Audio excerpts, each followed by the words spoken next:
బాబు గారి నేను ఒక మాట చెబుతాను, బాబు గారికి అండగా ఉంటారా మరొకరు అండగా ఉంటారా అనేది కాదు.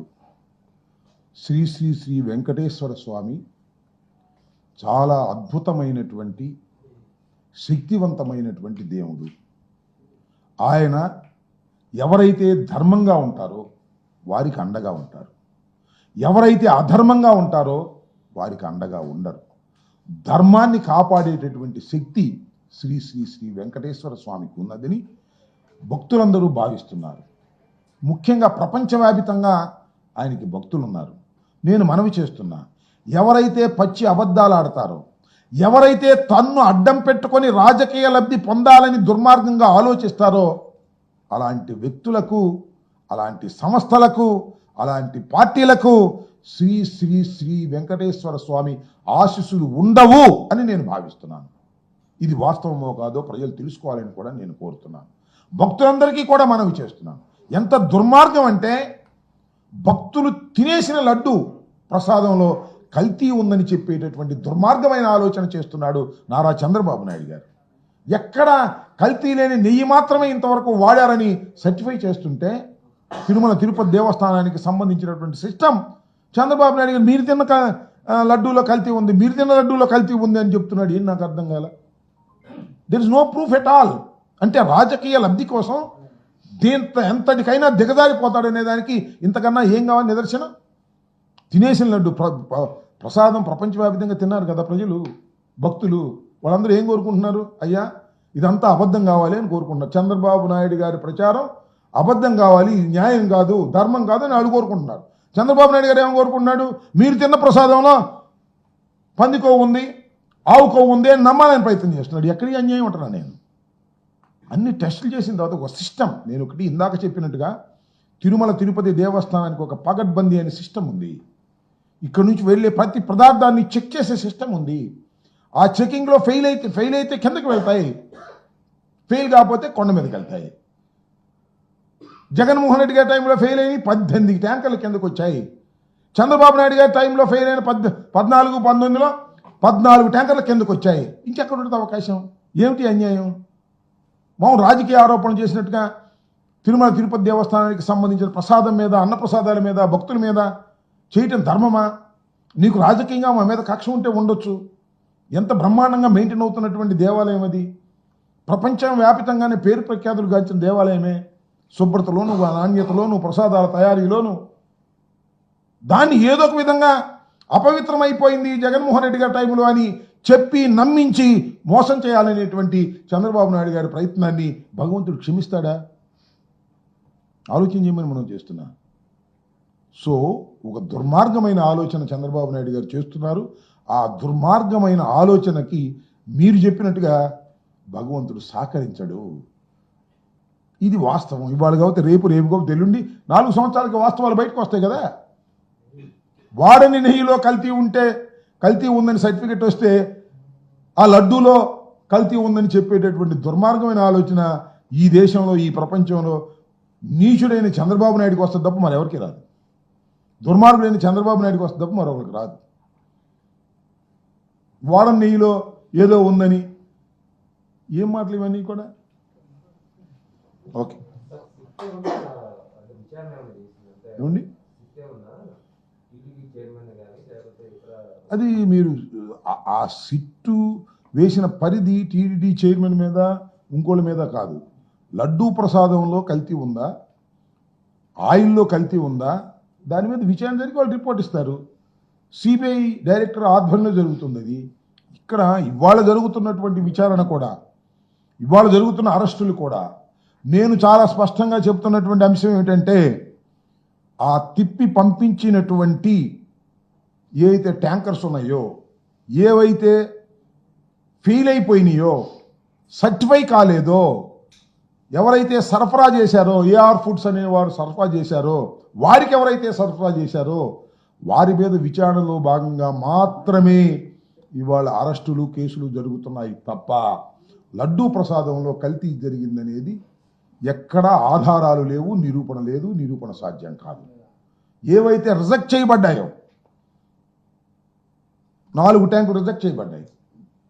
దాని మీద ఎన్డీడీబీ రిపోర్టుకు పంపించారు. దాని మీద విచారణ జరుగుతుంది. అయ్యా, మీరు ఈ రకమైనటువంటి పవిత్రమైనటువంటి దేవాలయానికి మీరు పంపించవలసినటువంటి నెయ్యిని ఎందుకు కలిపారు, అందువల్ల మేము రిజెక్ట్ చేశాము, ఇలా చేయటం తప్పు కాదా, టెండర్స్ని ఉల్లంఘించడం కాదా అనే దాని మీద విచారణ జరుగుతున్నది. అంతే తప్ప లడ్డూ ప్రసాదం మీద కాదు అనేది మీరు నిర్ధారణ చేసుకోవాలి. ఇంతకుముందు కూడా ఎందుకు జరగలేదని నేను అడుగుతా ఉన్నా. చంద్రబాబు నాయుడు గారి టైంలో 15 ట్యాంకర్లు తిరిగి వచ్చాయి. జగన్మోహన్ రెడ్డి గారి టైంలో 18 ట్యాంకర్లు తిరిగి పంపించారు. వాటి మీద ఎందుకు కేసులు పెట్టలేదు? ఇవాళ ఈ 4 ట్యాంకుల మీద ఎందుకు కేసులు పెడుతున్నారు అంటే చంద్రబాబు నాయుడు గారు నోరు జారాడు, ఇరుక్కుపోయాడు. ఎన్డీఏ మీటింగ్లో అందరూ ఎమ్మెల్యేలు కూర్చుని, మంత్రులు కూర్చున్న మీటింగ్లో జగన్మోహన్ రెడ్డి గారి టైంలో తిరుమల తిరుపతి దేవస్థానంలో ఆయిల్లో, నూనెలో పంది కొవ్వు కలిపారు, జంతువుల కొవ్వు కలిపారు అని వాడేశాడు. ఆ వాడేసిన దాన్ని మోసుకెళ్తున్నారు వీళ్ళందరూ కూడా. ఈఓలు, జేఈఓలు, మంత్రులు ఆ మాట కాదని ఇలా అంటారు. అందువలనే సిబిఐ డైరెక్టర్ నాయకత్వంలో ఇవాళ జరుగుతూ ఉంది. ఒక్క మాట చెప్తున్నానయ్యా, అప్పుడు కానీ ఇప్పుడు కానీ ఎప్పుడు కానీ అసలు ప్రభుత్వానికి సంబంధం లేదు. కంప్లీట్లీ తిరుమల తిరుపతి దేవస్థానం ఆ స్ట్రక్చర్లోనే ఇవన్నీ ఉంటాయి. ప్రభుత్వానికి ఏం సంబంధం? ఒక సిస్టమ్ ఉంది, ఆ సిస్టమ్ ప్రకారం ఫాలో అవుతారు. ప్రభుత్వం ఎక్కడ ఇంటర్ఫీర్ కాదు. దానికి ఒక బోర్డు ఉంది, చైర్మన్ ఉన్నాడు, ఈఓ ఉన్నారు, జేఈఓ ఉన్నారు, ఇంకా జేఈఓలు ఉన్నారు, స్టాఫ్ ఉంది, చెకింగ్ మిషనరీ ఉంది, చాలా సొఫిస్టికేటెడ్ వ్యవహారాలన్నీ ఉన్నాయి. అది తీసుకొని జగన్మోహన్ రెడ్డి గారి మెడలో గట్టయితే పొద్దునుకున్నాడు అంతే. జగన్మోహన్ రెడ్డి గారి మెడలో కట్టేయటం, ఇంకోళ్ళ మెడలో కట్టేసి బురద తెలిసేద్దాం, మనం బలంగా ఉన్నాం, మనం గెలిచాం, మనం ఏం చెప్పినా నమ్ముతారు, మనం ఏం చెప్పినా పత్రికలు రాస్తాయి, ఈనాడు రాస్తాయి, ఆంధ్రజ్యోతి రాసిద్ది, ఇంకో ఛానల్ చూపించింది, జగన్మోహన్ రెడ్డి గారిని కొంగేసేద్దాం ఇప్పుడే ఆరోపణలు చేశారంటే నమ్మాలి కదా ప్రజలు. పైన భగవంతుడు ఉన్నాడు కదా, వాస్తవాలు గమనిస్తున్నాడు కదా. ఇలాంటి దుర్మార్గం ఎలా సపోర్ట్ చేస్తాడు? ఇది గమనించాలి. ఇలాంటి దుర్మార్గమైన కార్యక్రమాలకి భగవంతుని వాడుకునేటటువంటి నీచమైన సాంప్రదాయాన్ని చంద్రబాబు నాయుడు గారు తీసుకురావడం చాలా తప్పు. అఫ్కోర్స్ చేయమని, ఇంకా ఆరోపణలు చేయమని జగన్మోహన్ రెడ్డి గారి మీద భగవంతుని అడ్డం పెట్టుకోకుండా చాలా ఆరోపణలు చేయొచ్చు రాజకీయంగా, no problem, we can face it. Venkateswara స్వామిని అడ్డం పెట్టుకుని ఇలాంటి ఆరోపణలు చేయడం దుర్మార్గం కదా. ఇంకా చాలా రాజకీయాలు ఆరోపణలు చేయొచ్చు. నేను బ్రహ్మాండంగా అమలు చేశాను, సంక్షేమ కార్యక్రమం చెప్పే దమ్ము లేదు. జగన్మోహన్ రెడ్డి గారు బ్రహ్మాండంగా అమలు చేశాడు. అట్లా చెప్పుకునేటువంటి పరిస్థితి ఇవాళ లేదు చంద్రబాబు నాయుడు గారికి. కాబట్టి ఏదో ఒక గుడ్డగాల్చి ముఖాన వేసి తుడుచుకోవాలనేటువంటి ప్రయత్నం చంద్రబాబు నాయుడు గారు చేస్తున్నారు. అందువల్లనే అలా చేయటం వల్లనే, అలాంటి ఆలోచన విధానాన్ని, అలాంటి పద్ధతుల్ని చంద్రబాబు నాయుడు గారు అనుసరించడం వల్లనే 8 మాసాలు ఎండి 9వ మాసం వచ్చింది. ఇప్పటికీ ప్రభుత్వ వ్యతిరేకత శరవేగంతో పెరుగుతున్నటువంటి విషయాన్ని కొలబద్దలు ఏమీ లేవు, కానీ మన మనసుకు అర్థమవుతాయి, చంద్రబాబు నాయుడు గారి మనసుకు కూడా అర్థమవుతాయి. ప్రజల్లో తీవ్రమైనటువంటి వ్యతిరేకత ప్రబలుతా ఉన్నది. ఇచ్చినటువంటి వాగ్దానాలను చంద్రబాబు నాయుడు గారు నెరవేర్చలేకపోతున్నారు. నెరవేర్చలేకపోగా డబ్బులు లేవంటున్నాడు చంద్రబాబు నాయుడు గారు. ఎన్నికలకు ముందేమో నేను సంపద సృష్టిస్తా అన్నాడు. మొన్న ఇక్కడ చెబుతున్నాడయ్యా, సంపద సృష్టించగానే నేను అన్ని పథకాలు అమలు చేస్తాను, ఆ డబ్బులు ఎలా సంపాదించాలో నా చెవులో చెప్పమంటున్నాడు. ఈయన చెవులో చెబితే ఈయనెందుకు ముఖ్యమంత్రి? నేనేమో సృష్టిస్తా అనేమో ఎన్నికలకు ముందు బ్యాండ్ పెట్టుకున్నాడు. ఇవాళేమో నువ్వు చెవులో చెప్పాలంటే వచ్చి డబ్బులు ఎలా సంపాదించాలో చెవులో ఈయనకి చెవులో చెప్పేటట్టయితే ఇంక ఈయనెందుకు ముఖ్యమంత్రి? నాకు అర్థం కాల.